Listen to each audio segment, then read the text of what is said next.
Yeah. Tomorrow. Just heat it. What is up? What is up, everybody? This is Mark and Will. And we are at our Oklahoma Hangout right here. The room is nice and loud because we've got a room full of people. Let me see if I can actually show you who's with us.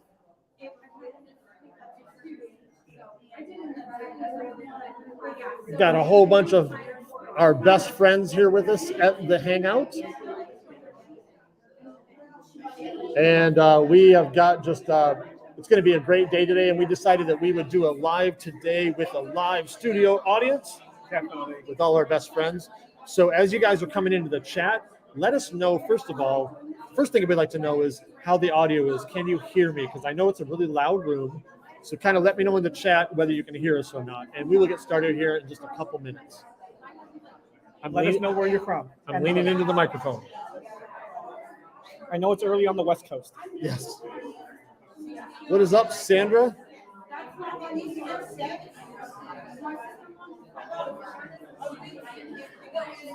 Excellent. What's up, Tyler? I know Tyler's at home not feeling well today, so we miss you, my friend. Excellent. Sounds good. Oh, we're doing good. I'm going to let Mark take care of pretty much commenting on who's there. Yep. I don't see the screen that far, but as questions come up, you know, we're just kind of hanging out with you guys this morning like we're hanging out with everyone here. Feel free to, you know, we're going to just take some questions, chat a little, hang out just to feel this energy. It's amazing to see everyone here. What is up, Laura? We got Veronica. We got Sandra. We got Brian, Tyler. We got Christy, Barbie, Sandra. Good to see everybody. Awesome. This is great. I'll be right back. Let me get my drink. All right. Hey, everybody that's here in the house. We got about 40 people watching with us. Say hi. Hi. We wish you guys were all here with us, but we are going to do a live together, and we're going to have a live studio audience here with us, and we are going to do an Ask Us Anything, so it's going to be a lot of fun. You guys are in the house. You guys can continue to talk if you'd like, but I want to let you know that we are live. We've got about, let's see, we got 33 people with us live online. And we've got about 20 here in the house, so it's going to be a lot of fun. Yeah. So we've got people here from Oklahoma. We've got Missouri. We've got Arkansas, right? We've got some Texas. Kansas, sorry. And California. Then California, right?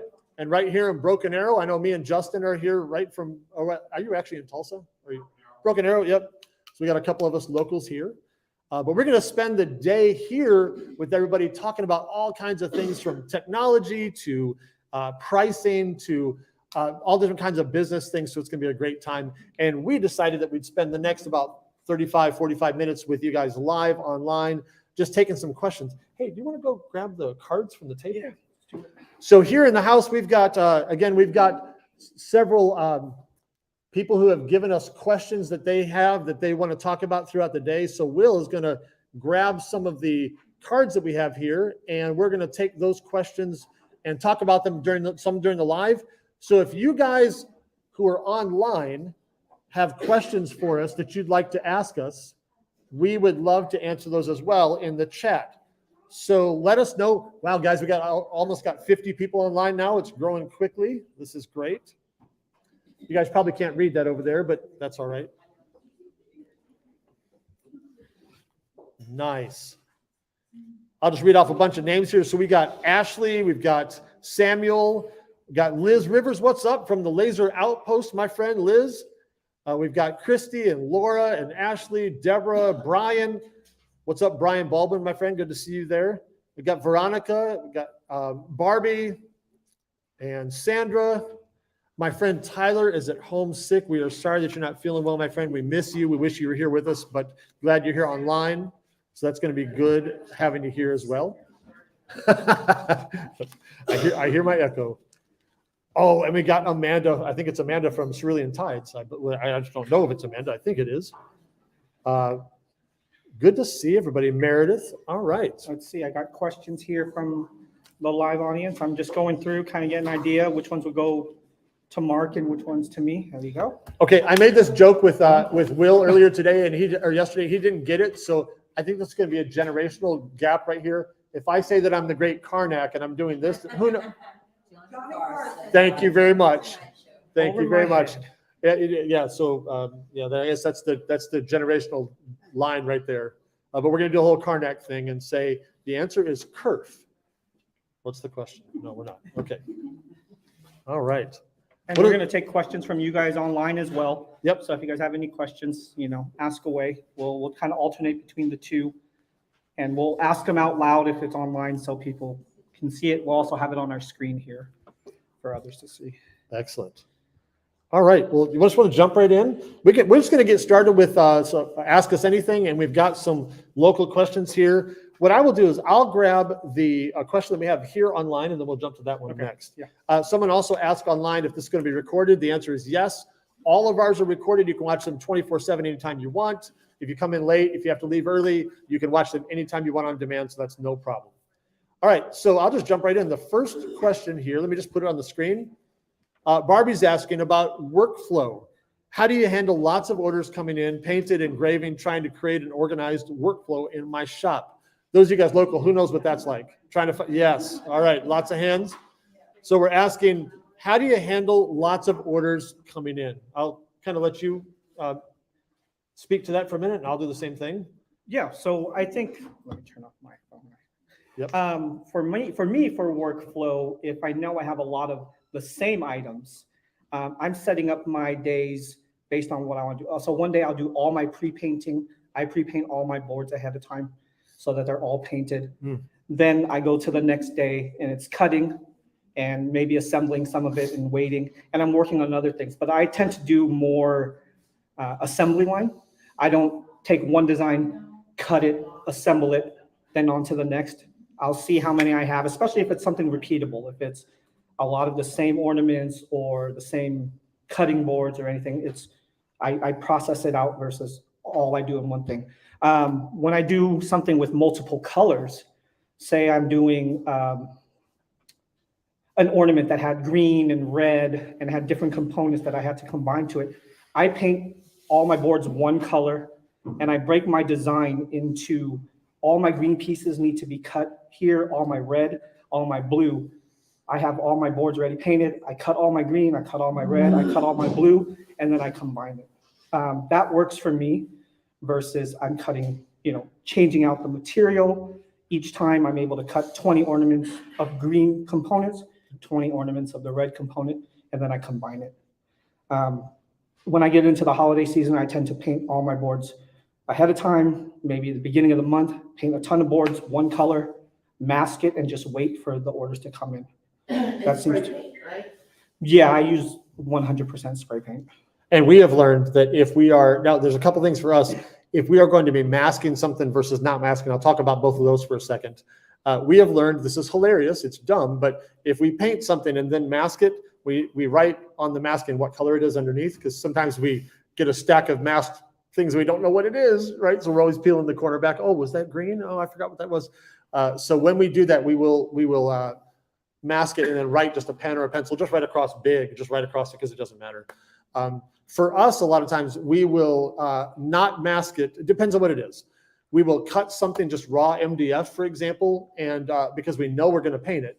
So we'll just cut it and then we'll paint it afterwards, depending on what it is. And other times we will pre-paint the board and then cut it so we got nice, crisp, clean edges. So it really just depends. I'm pointing at Crystal because she does a lot of it.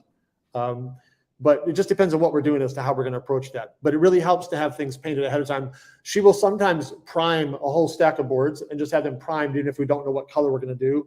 And then that way we can just grab a primed piece and then paint it. That also helps as well.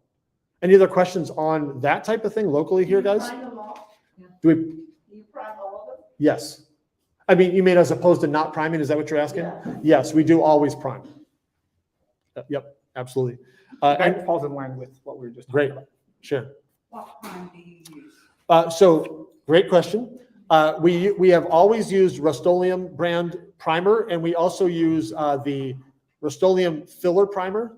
And I've got some over there. In fact, those of you guys who are online here, sorry, but we're going to be taking a tour of the property here and walking through my office. So we're going to be looking at all the paints and all the different things like that. But I'll show you in person, and you can take a photo of it too, which one we use. We really like the filler primer because we can. they all sand pretty well, honestly. But the filler primer has a little bit of particulate in it, so it fills in little tiny gaps in your materials. Depending on what you're using, some are smoother than others, right? What material do you normally use? Yeah, right. So the filler primer can fill in the little gaps in it, and then you can sand it really nicely. You So know. the red oak, I'm not been a fan of because there's a lot of that, it seems. Yeah. So maybe that would be good. Give it a shot. Because I've got a lot of red oak, but I didn't know. Yeah, so try that and see. Now, the flip side of that is, this is my opinion. By the way, we said that we're going to do real talk today because we're all friends. So we're just going to say what we think there. For me, if I was using red oak, for example, I would probably use it because I like the grain. And so I don't necessarily want to cover it with paint.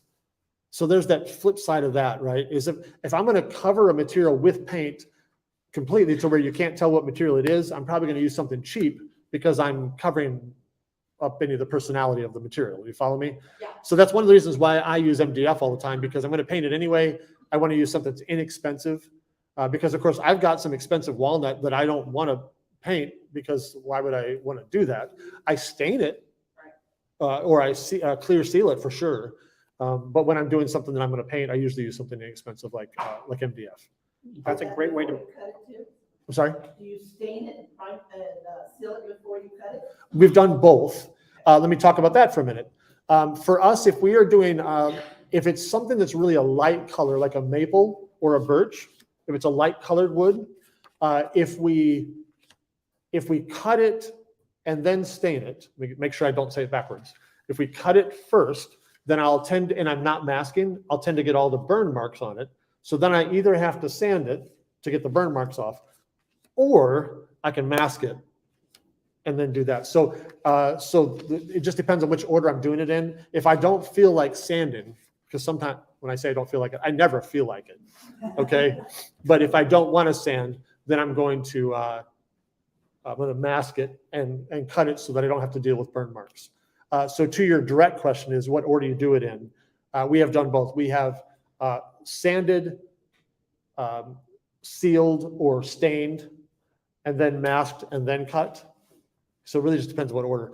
I guess the short version of that long story is if I'm going to be doing a finish afterwards, like if it's walnut that's a darker or even darker than that, like Purple Heart or something that's really dark, I can sometimes get away with some of the burn marks just wiping off with a towel or something like that. But if it's a really light wood, it tends to not wipe off as well. So that all depends. That was a really rambling answer. I'm sorry. I hope there was something valuable in there. Okay. What do you mask with?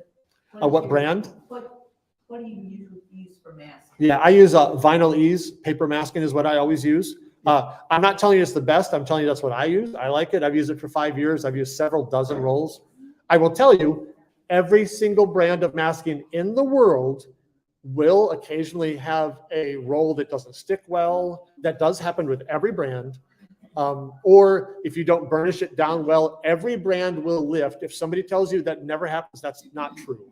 Okay. I'm saying now some will do it more than others, but it's impossible for one not to ever happen, especially like, again, birch, because birch is a little rough, it tends to be, and so things don't stick as well. It's not uncommon for it to want to peel up. Okay. So that's why you sometimes want to sand that a little bit, get it nice and smooth so you can stick it on there. Yeah, burnishing is important. You know, a lot of people just throw it on, they push it down with their hands, and then they're wondering why it's coming up. A credit card, a burnishing tool, Yep. any of that works really well. I used to use a credit card and I just press it down really well. I literally grab a piece of wood that I have like within my reach. I've used I'm so dumb. I'm a typical man. I'm stupid. I sometimes will grab a whole sheet of wood, like a whole 12 by 20. I'm like, He's speaking for you. yeah, right. I aspire to stupid. What was that brand name? Oh, the masking I use, I think you do too. Vinyl Ease. It's called Vinyl Ease. Now, hear this part. They have got a lot of products, okay? You want the paper one because they have some that's not paper because it's made for vinyl, okay? And their name is a little distracting because the product's not, the masking we use is not vinyl. It's just the name of the company is Vinyl Ease. And it's Vinyl Ease paper masking. And if you have any questions at all of whether you got the right one, message me and I'll show you a picture of it. I can show you the roll, but it's a white roll of paper. That's perfect. That's it. Yep, that's it. Yeah, can you grab that real quick? Well, okay, it does. Let me talk about that. Let's put this in the camera there. This is the, oh, it's super blurry. Yeah, try it. A little better. There you go. So this is the one that me and Will use. So Vinylese, I predict they're the first of many that are going to do this. It's my opinion. But they found out, because, you know, when they started, they are making masking for crickets and that kind of thing. And then along came the laser market, and we started buying their stuff. And it's not made specifically for laser. It is literally adhesive paper. I mean, there's nothing fancy about it. It's a bunch of adhesive on a paper, right? But they started finding out that some laser owners don't do everything they should, and it peels up and it can start a fire because guess what? It's paper with a laser. It's gonna catch on fire if that happens. That's not weird, okay? But they found out, oh my goodness, we might be liable. Even if y'all don't do what you're supposed to do, we might be liable. So they said, don't use this with a laser. Nothing has changed about their paper at all. They just realize it's a CYA thing just to cover themselves, right? So if you're not comfortable using it, please don't override your own common sense. But I'm telling you that it is safe. And I bet you other companies are going to do the same thing. That's my opinion. But you know, it's business. They're going to try to cover themselves. And if it's paper and you put it in front of a fire, it's eventually going to catch on. Yeah, I mean, hey, it's a stretch, but that's my theory. So that's my thought on that. Did you have any? Nope. Same, This one? Yeah, that was the one. That was the masking. Okay. I use the same masking. So Great. when I mask. When I'm asked, Not great. often. Cami and Steve are on here. They said they use scrap acrylic for burnishing. Yeah, just a little piece of acrylic. Crystal's not in here, but we had this random piece of wood that was like crazy odd shape with one flat side, and we called that the official burnishing tool. And for a while, it was like, where's the tool? And it was literally just a scrap piece of wood that we use a lot. Oh, we also use my slot sizer a lot for burnishing. Y'all, if you know what I'm, it's just a rectangle. So we just grab it because it's there and we use it. So just another use for the slot Got a sizer. question here? Yes. Speaking of the slot size. Yeah. Okay, so should I cut a new one out of every piece of material that I'm using in order to have the proper slot size? So let me repeat your question because I know they can't hear you. So she's asking, should you cut the slot sizer out of all the different materials that you're cutting from? Here's the short answer is I don't, but I am aware that as a technicality, if you guys don't know what I'm talking about, I have a free slot sizer that has a bunch of slots in it that will help you quickly figure out. And it's fantastic. I'm glad that you like it. But it's free and it'll help you figure out quickly what size to make your slots. As a technicality, when you cut different materials, the kerf does change. But it changes, in my opinion, so small of an amount that I don't care. Okay, so the answer technically is yes, but we use an 1/8 inch MDF slot sizer for all that we do in the office. And I'm not trying to get to the 10,000th point on the decimals. That's not what I'm trying to do. I will tell you that there are people online who disagree with me. That's totally fine. God bless them. Whatever gets you where you want to be. Okay, but I don't. I use one. Now let me make a caveat.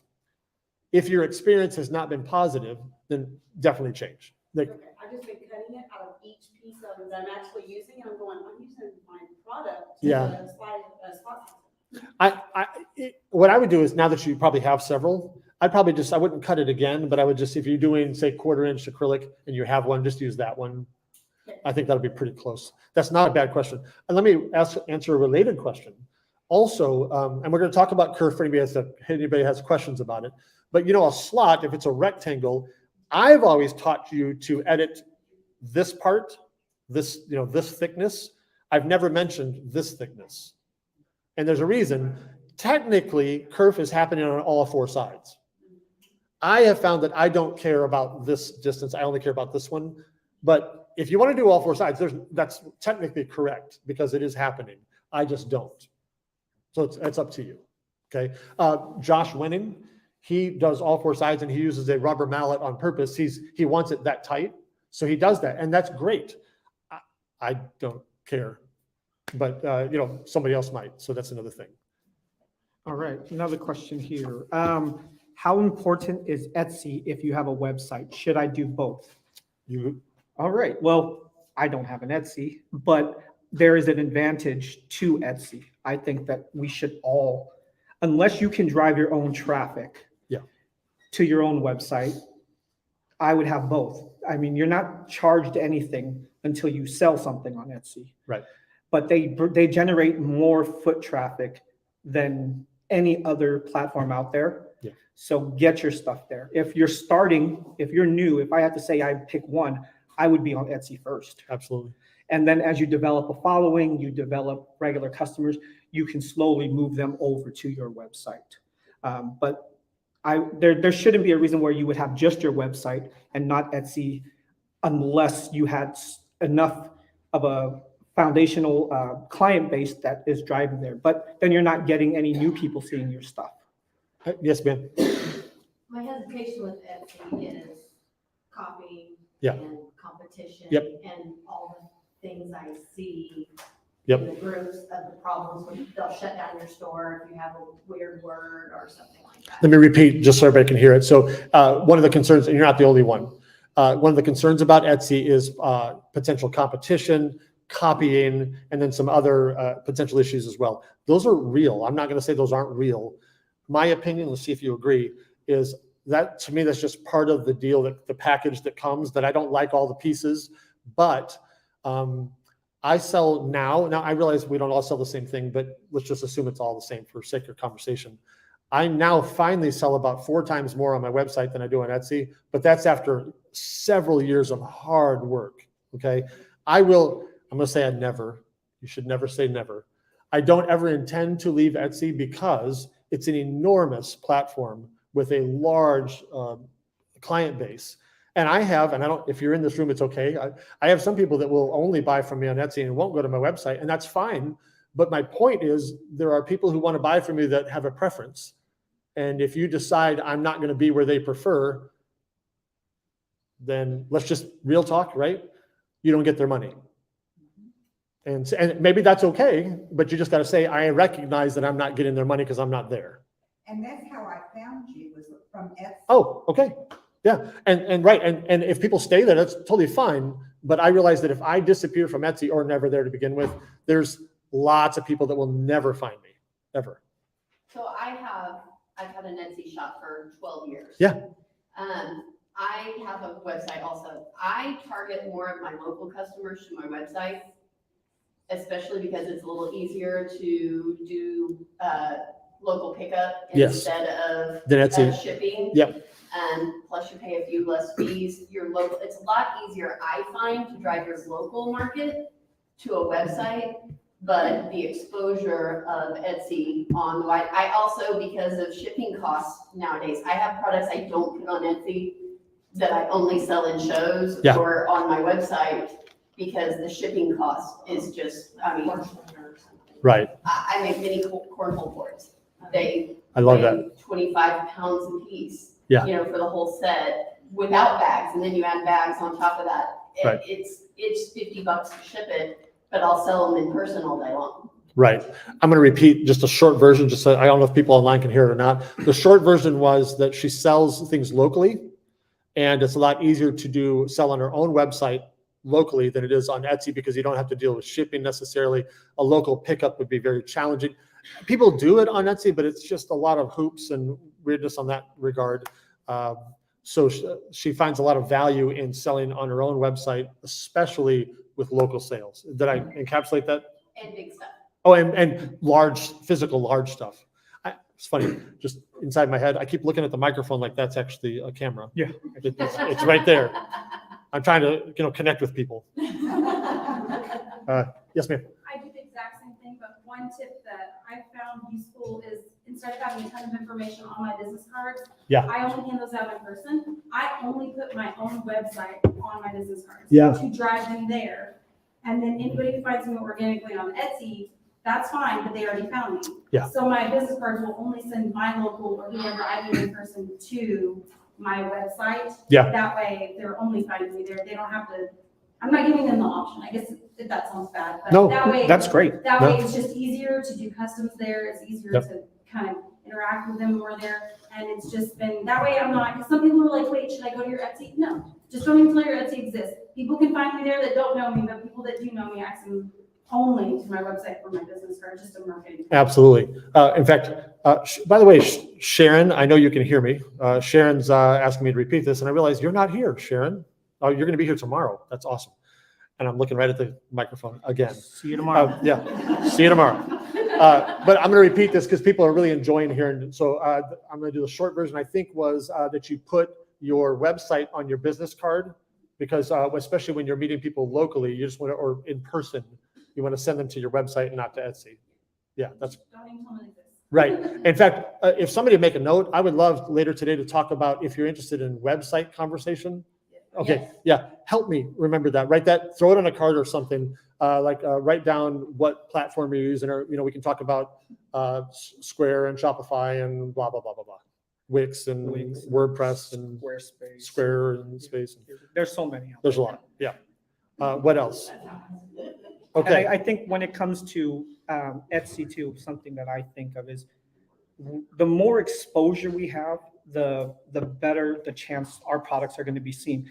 We're going to get copying wherever we go. Right. Etsy, websites. I mean, we kind of the laser community is a pretty tight-knit community, so we see a lot of it, right? We see everything that nobody has anything that they've created that I'm like, I've never seen that anywhere, No. right? But ultimately, it's just getting our products, who we are, what we make, what we do in front of as many people as possible. You'll get the copy, you'll get the competition, you'll have Etsy issues. If you stay away from, making sure you hit your turnaround times, things of that, it's probably not an issue. Just like when we see Glowforge issues, we think every Glowforge is broken. Same thing with Etsy. When we see someone have an issue with Etsy, there's a million other people who have no issues with Etsy. Yeah. So you're going to get copied. But if you get more business from being on Etsy, that's going to offset anything that someone will make from copying you.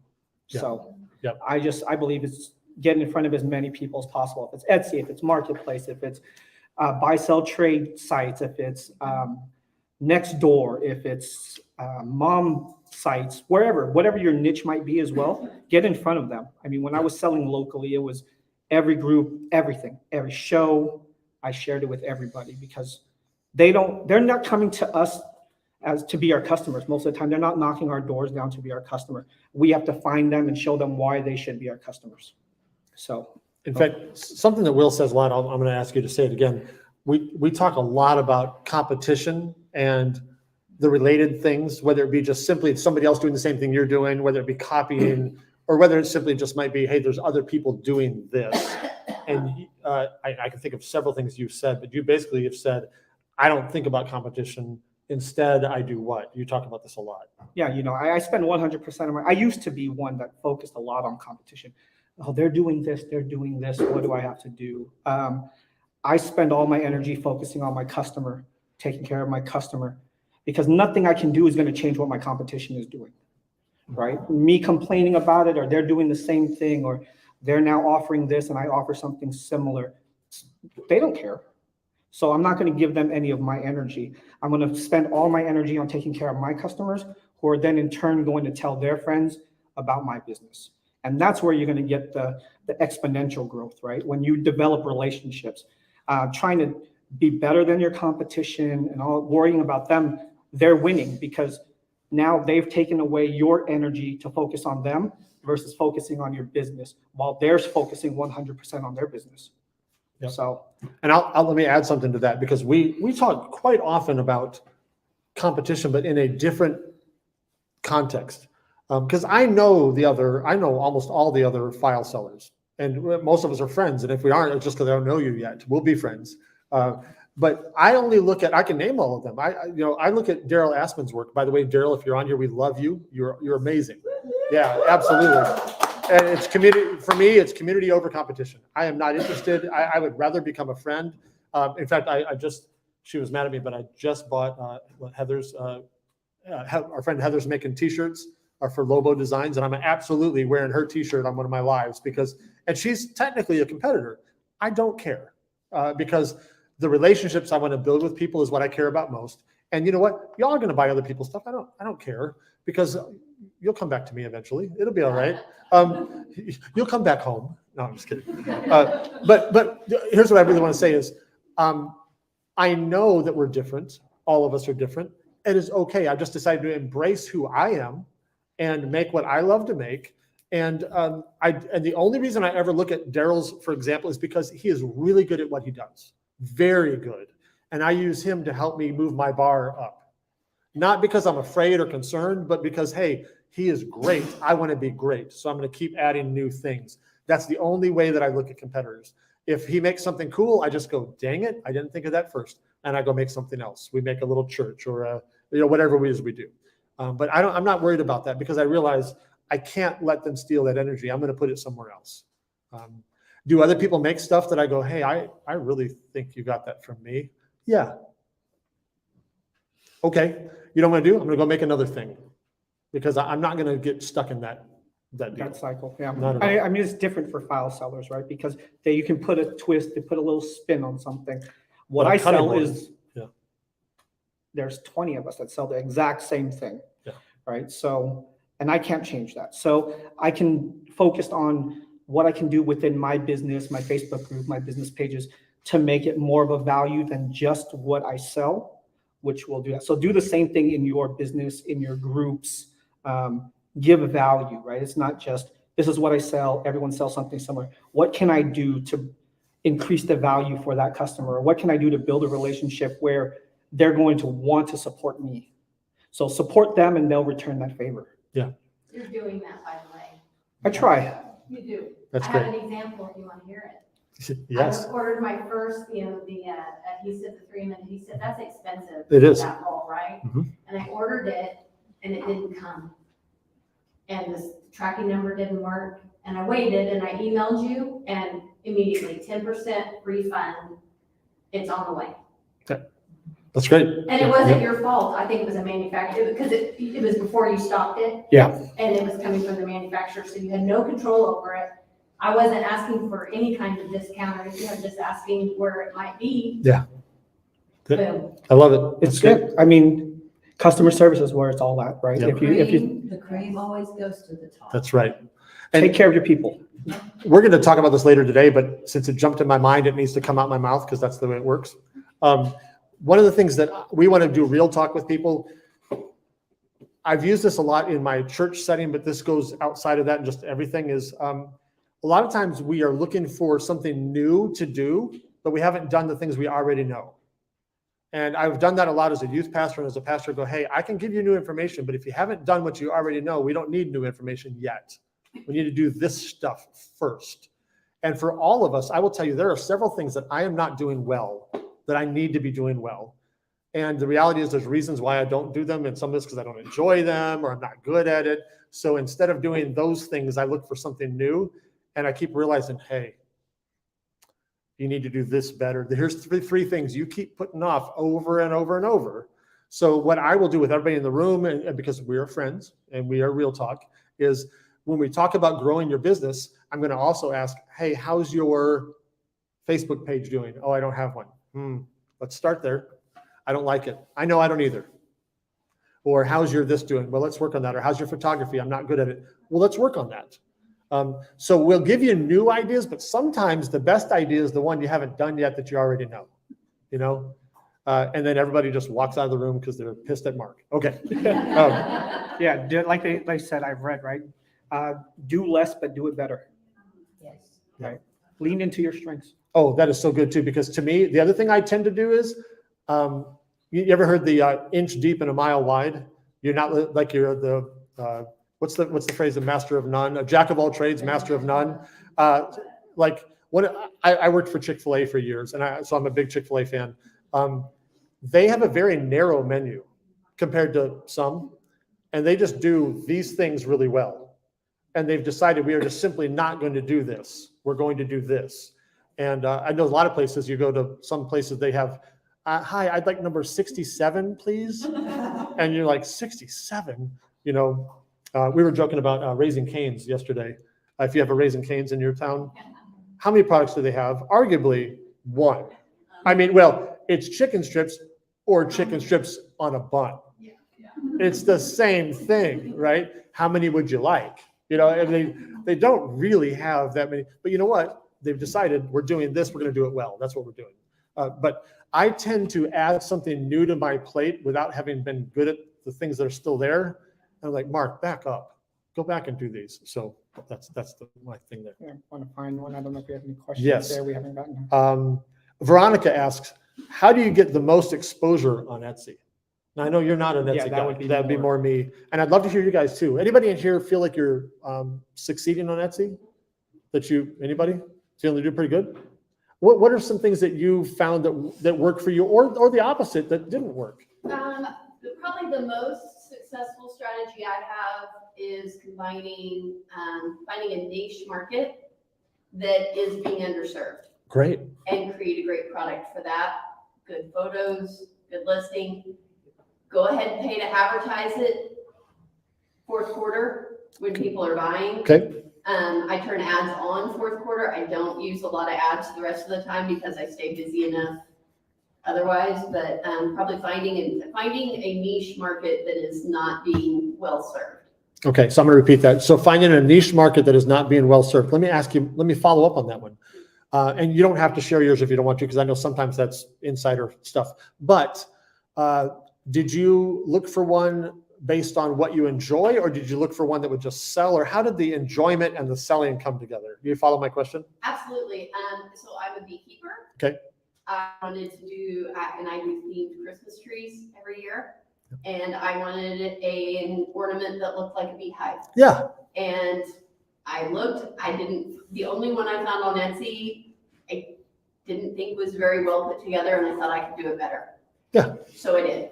And I've sold probably close to 1,000 of them in the last 3 years. That's great. And that's every scrap, if I cut out something and I have this or this or this, I keep Right. a little library of parts over here, and I just throw those parts in, and then I sit and I have my kids help me glue them up, and I keep them boxed, ready to go.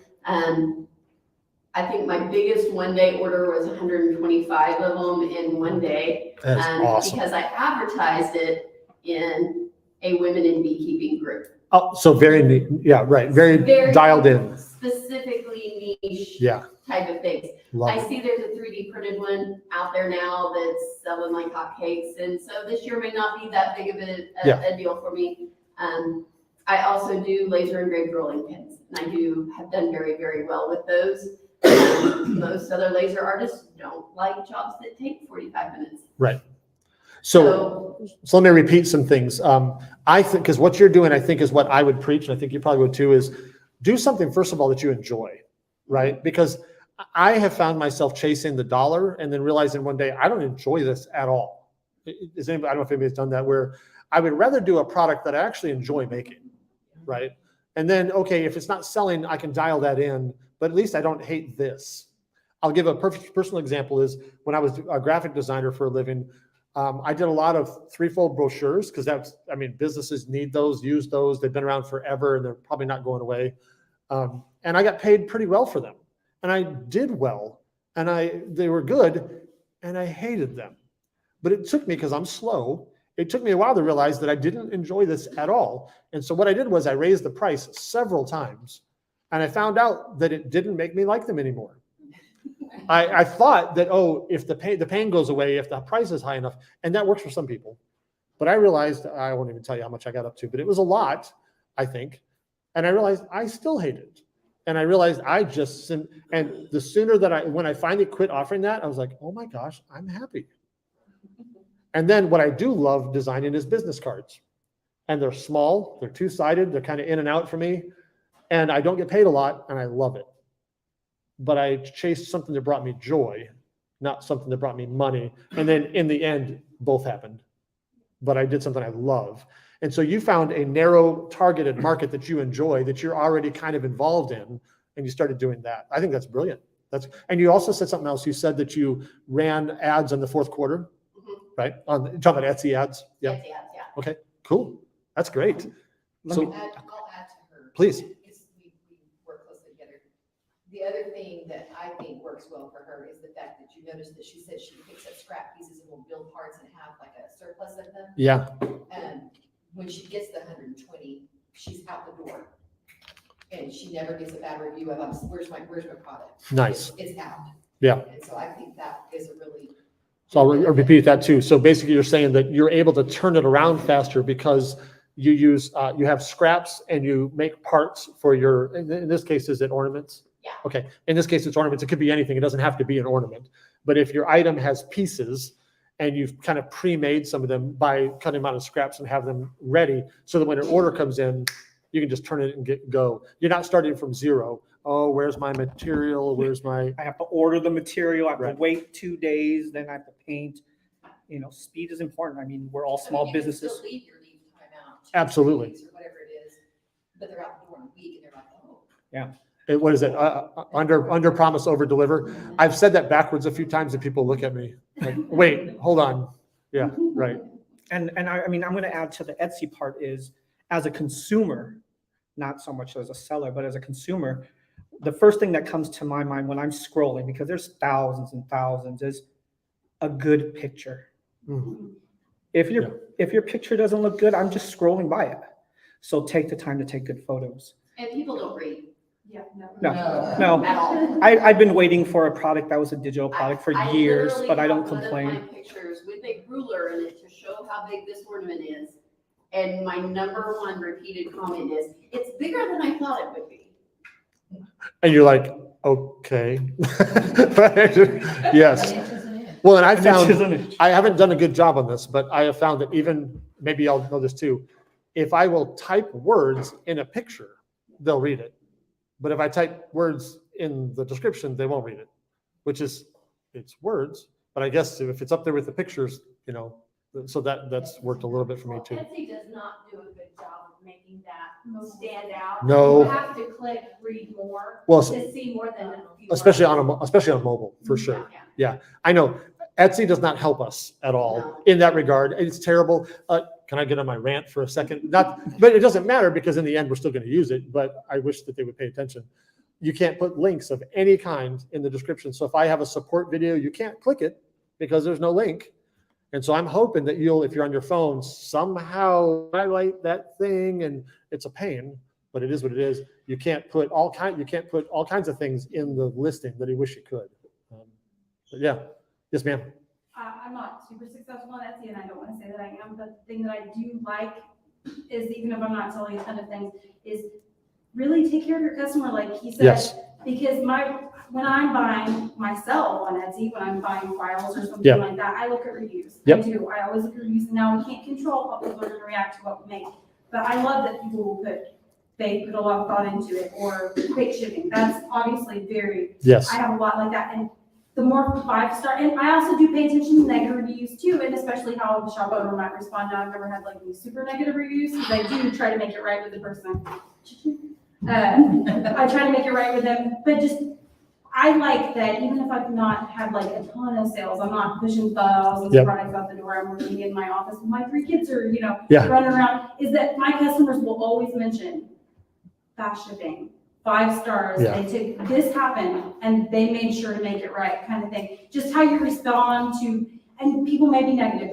People are nasty out there sometimes, but it's about how you respond. Because I've had people who started out in a very negative way messaging me, and I turned it back around. They ended up giving me a 5-star review and mentioning the Yes. bad experience that ended up a different way. Yes. So just take care of your customer. Maybe you're not making a ton of things, maybe you are, but still make sure to take the time to make something right for them. If it did get lost in the mail, no, that's not your fault. Yeah. But they are gonna come away from it remembering how that interaction went, and just, I don't know. I'm not a huge seller at all, but I am glad for every review I get, every 5, everything like that. Just take care of your customer. Okay, I'm going to add 2 things. One, I wanted to say this to you and I forgot, so I'm going to say it now. I love your earrings.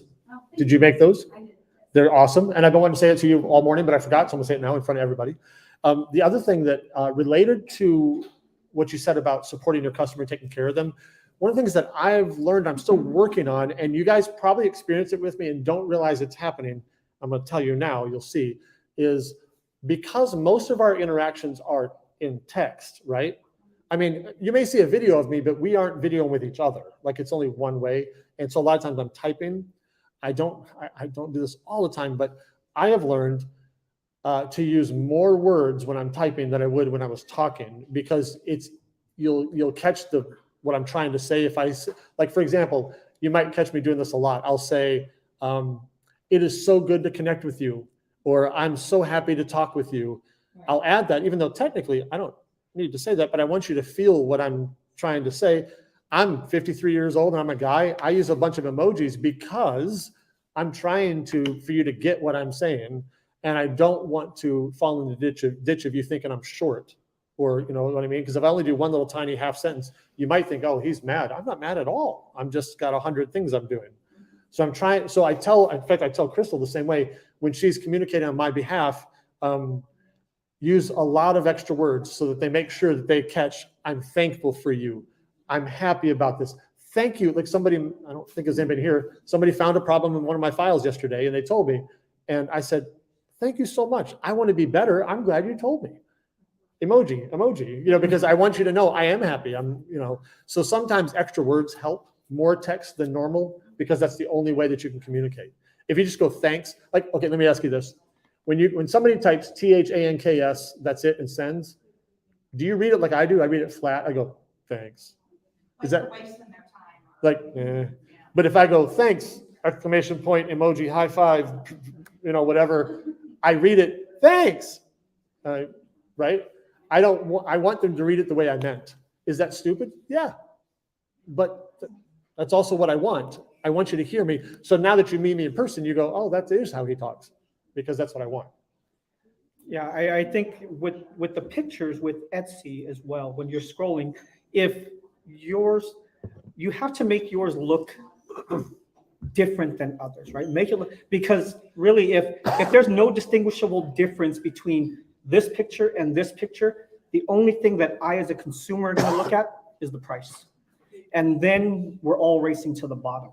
Because I mean, I know that great designers allow you to use pictures, but if I scroll on Etsy or even in my marketplace and I look up anything, and there's 10 of them with the exact same picture, same description, what would make me not go to the one that's $5 cheaper? Then we're all racing to the bottom, and we complain and we were worried about like they undercut or they're lower. But if yours looks distinguishably different and it creates some type of emotion in what you see in that picture. Like I could see that on my clean shelf, even though my shelf is filthy. You're going to want to click on that product and you're more likely to buy that. The reviews help, all that, you know, I look at reviews, but I'm not looking at the reviews until I've seen the picture that I like first. So you could have all 5 stars, but if your picture looks good, I'm not even stopping on it. So make your stuff stand out. Please. I started with golf course at my first golf course about the middle of last December, and kind of worked my way up. Is it really bad? Because I like to make all the things. I don't really have. You know, is that really bad from the selling aspect, or I mean, should I keep it down a couple times? Right. Is it okay to just make everything that starts my finger? So let me repeat your question for everybody. So she's asking, she's saying, I like to make all things. Yeah. And is it bad to be kind of spread out all over the place, or is it better to have a very focused kind of niche kind of thing? That's what you're asking. I have a couple opinions, but what are your thoughts? I was that when I got my golf course. I wanted to make everything, right? Nursery signs, name signs, and after a while, I just didn't like doing them all. I was able to tell what I like to do, but also what gave me the best return on investment. But doing things and being broad in the beginning and seeing what sticks, I don't see anything wrong with that. But you'll start to see as you really start breaking down from going from hobbyist to a business, hey, that I like it, but I don't make anything on this. I spent 3 days cutting, painting, gluing, waiting, boom, shipping. I made $20, but it took me 3 days. You'll start to realize real quick that, well, it doesn't make sense on the return on investment. And if you're a hobby and you want to have fun with it and you make all the beautiful things, great. But if you're looking to make it a business, for me, I'm looking at things that bring me the right return on investment. Be really good at what you do. Right now, if you do multiple things really well, go for it. Right? And if they all sell and they work well and they got the right investment. But if you can become really good and known for one or two items and just press that home. You become an expert in those. People know to go to you for those items. Then they'll start asking you what else you can do. I push hard on just cutting boards, realtors. It's all I do when it comes to physically engraved products. And as I run down that niche, they love the work. Then they start asking me what else I can do. Can you do coasters? Can you do this? Can you do QR codes? But because I was able to produce a really good product that had a good return, and I ran down that was like my foundation that I built everything else off. Kind of like a tree. That's my stump, and then everything else comes out. But that's what I focus on. So, take all those things into consideration. I mean, it's fun. Have fun with it too, But if you're looking business-wise, you want to, and do things you love. Let me add to that, because I agree with 100% of all of that. I don't think there's anything wrong with having, pick a number, 50 different things at all. I don't think it hurts you, except on the production side of things. It may be that having a menu that has 50 things on it means that your kitchen has to have 50 ingredients, which means that your profit is spread over more things. I know that may or may not, like let's say you had products that used a bunch of MDF, but then these other ones used higher dollar material, and so you had to have that material sitting in your shelf, which then means money is sitting on the shelf. That would be the only pushback I'd have. But if it wasn't eating a bunch of your product, eating a bunch of your profit sitting on the shelf, and you wanted to have 50, that's fine. But here's what I think will happen is, like for me, we discovered awards were a huge profit center for us, because when we make awards for a company that either needs several or needs several every month or needs several every quarter, every year, they come back over. And we have Chick-fil-A's that hit us every month because they're doing a team member of the month.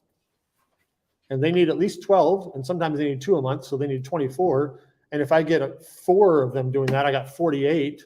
And then I realize, oh, I don't even want to do that other thing, because awards are just in, out, in, out, in, out, and it comes back over and over and over.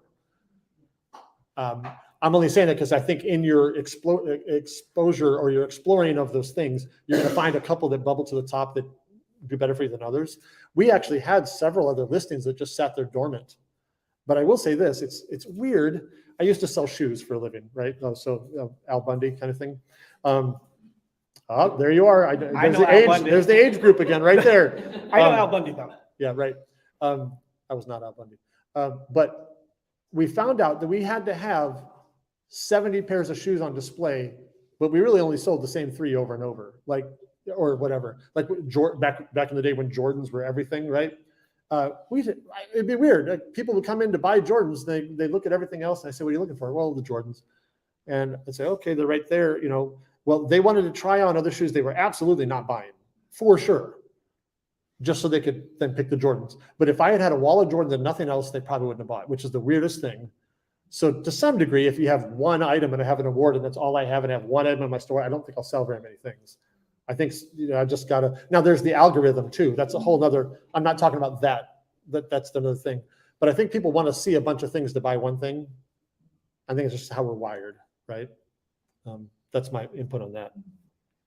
We got a couple more minutes. What else what do you have here? I think some of these do you have anything there? We can go over some of these as the day goes too. So it might be a little bit longer than. I will say Sharon did mention something you mentioned earlier over here. I forgot who said it, but putting a ruler in, you said, who was it? Putting a ruler, was it your ornaments? You put a ruler in there and they still don't look. But that does help, putting a thing for scale, for sure. Banana for scale. Who's got it? Yeah, Crystal was so happy when we made that. So now I try to sneak it into the background of pictures. Sometimes you don't even notice. And I've done this for like 2 years. There's a monkey that I have in like the background of a lot of videos. Or photos. There's just a monkey way in the background that shows up in a bunch of my pictures on purpose. Yeah, but that's not it's not monkey for scale. That's just, yeah. Yeah, that would be a tough one. Right. What else? Anything else before we wrap up? No, do you guys have any other questions? The questions, obviously we're here for the whole day together, but yeah. Will, you mentioned QR code generators. What generator do you use? The one that I use. He's asking for QR code generators. Yep. Yeah, I can't hear it. I think it's QR Monkey. Okay, I think it's QR Code Monkey. I use a lot of those. That's something that I've started to upsell to the realtors that I work with for their tables at open houses, on the stands outside of the house that you pick up the flyers on that are always out of flyers. People just want to scan things now. They don't want the paper.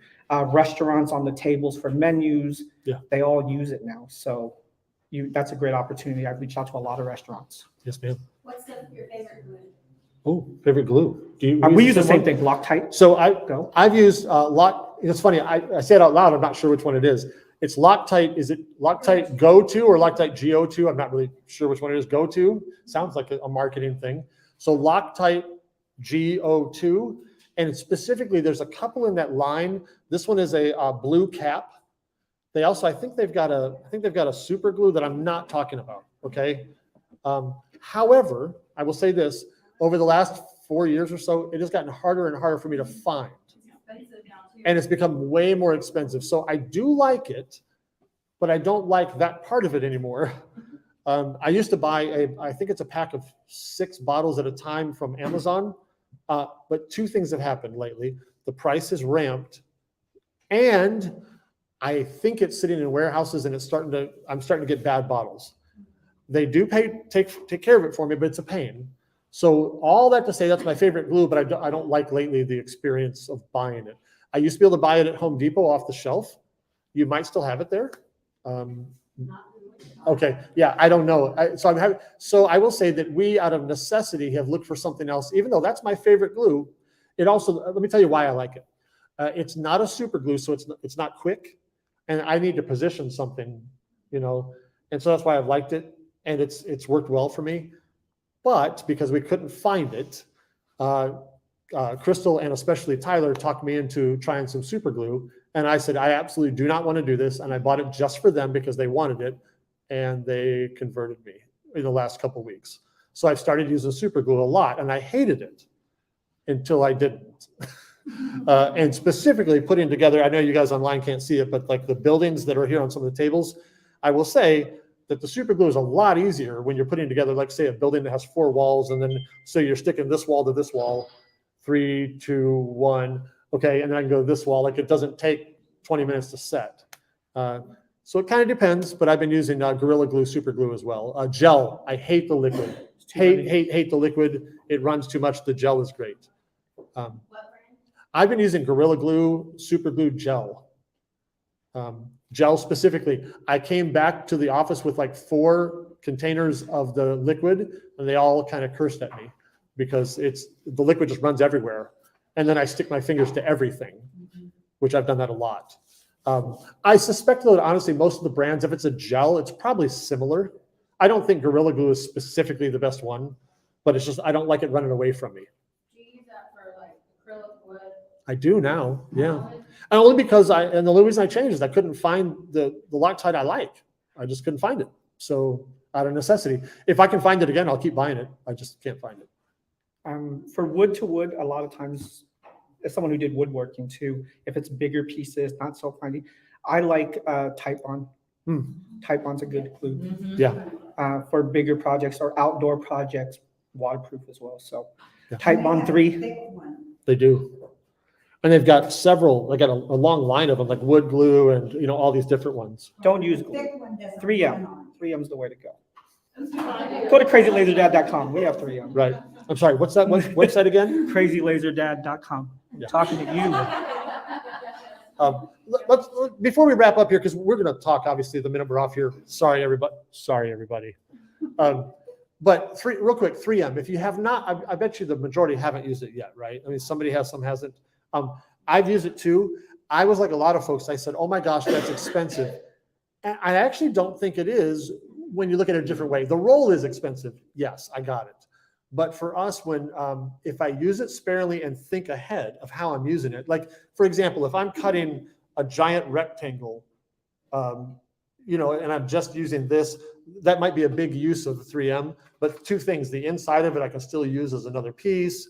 If I start thinking through it, I specifically use it for letters, for text. Yeah. Okay. Find small details where it's hard to get glue without seepage. Repositioning though. There is not. There is not. It's there. Which is why I started to use jigs for that, but we talk about that too. But one of the things we do is we will sometimes, like, let's say we're doing some signs that have a bunch of text on it. I love that sound. Don't turn that off. That makes me excited every time I hear it. That's great.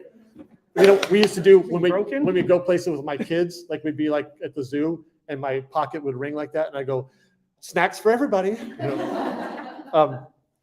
But with the letters, sometimes we will take a sheet of wood and we will paint it 3 different colors and then put 3M on the back and then cut it. And that way we've got green or whatever, so that we're not doing the entire thing as one color. So that might help you as well. Follow me? 3M is a big investment. The initial investment for a roll, you know, $180 to $230. But if you break it down on a roll, we'll cover 108 Glowforge size sheets. So $2, $1.50 a sheet. For the sheet. And then of course, when you're cutting words this big, that's not even 10 cents. So if you break it down that way, it's still a big investment, but the individual price is actually not bad. And it lasts a long time. It lasts a long time. And you save And you're time. not selling a whole lot of stuff. Yeah, but hopefully if your pricing's right, you're making your money back. So we'd love to help you with I that. love it. And the time you save. Yeah. Yeah, no, you know, you're not clamping, you're not waiting for the glue to dry, you're on to the next part. And there are things that it works well for and things that it doesn't, so we can talk about that. Okay. We'll tell you what, guys. Sharon, we'll let Sharon is such a good supporter. She's asking which 3M tape do you use, and you go ahead and share the numbers. Some of you guys might want to write this down because I always forget. So there's the two that are most used within the crafting community is the 467 and the 300. So you'll see a lot of the difference. The 300 is a more aggressive adhesive. When it sticks, it's not moving. The 467, you have the ability to have a little bit of play with it. So if you stick something and it is not exactly where you want it, you can kind of move it and you can play with it that way. But it does require pressure to get the best adhesion. So clamping or weighing it down to get better adhesion. I know some people use a heat press without the heat and they just clamp it down with that, which is pretty cool. I personally use 300 for everything because I don't like to reposition. I'm ready to go.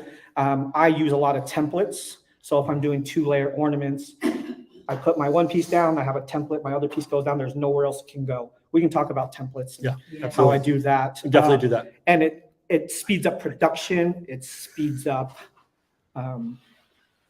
alignment. It'll save you a lot of time. But those are primarily the two. The 467 will do everything you need in the crafting world. There's really not a need. It's just preference. Do you want something with a little give, or do you want something that's going to stick right then? I do recommend the 300 on heavier items. If you're doing a big sign, big letters and stuff, I like that for sure on those, but either one will work.